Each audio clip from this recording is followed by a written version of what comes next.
The factors of 70 are like 10 times, oh, 10 times 7, I like that one. 10 times 7, 10 plus 7 is 17, right? But we got a minus, so we need what? X minus 7? This factors, right? X minus 10, X minus 7. So we get that? Yeah?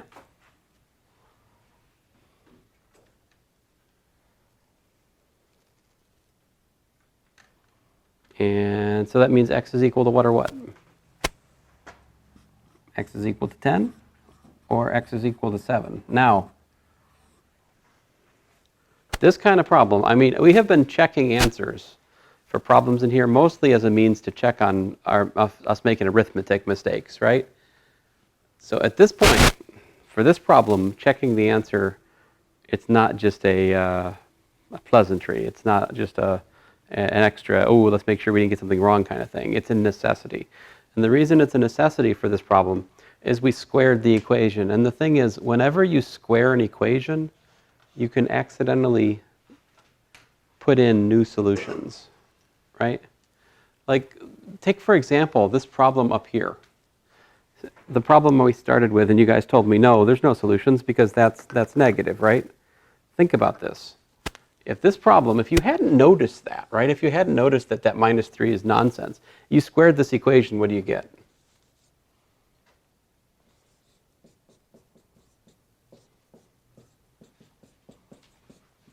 You get x plus 7 equals to 9, which gives you x is equal to 2.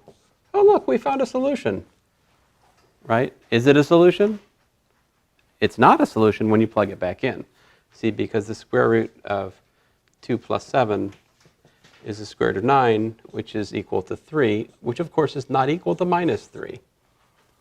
So squaring the equation can bring in solutions that weren't there to start with, because it kind of squashes minuses.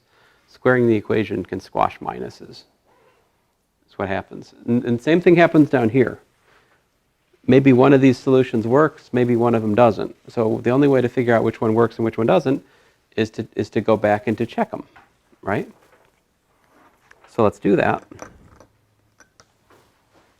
So we're checking x minus 8 equal to the square root of x minus 6, right? That's the original equation. So x equals to 10, what happens?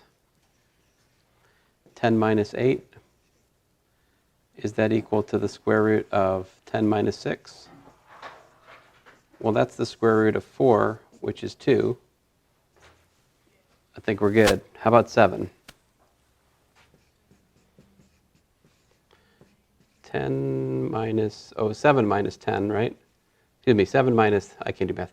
7 minus 8 is the square root of 7 minus 6. So that's equal to the square root of 1, right? Which is equal to 1. And of course, that's not equal to minus 1, right? This is minus 1.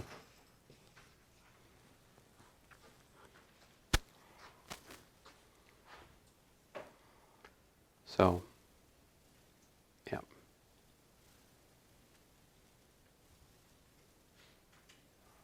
So the solution here is actually, so what we say is that x equals to 7 is an extraneous solution.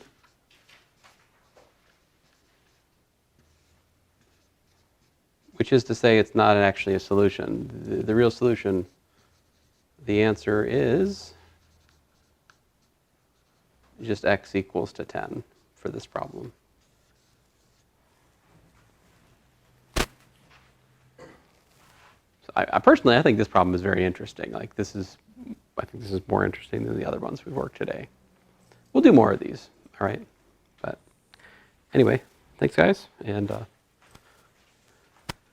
enjoy the rest of your day, I suppose.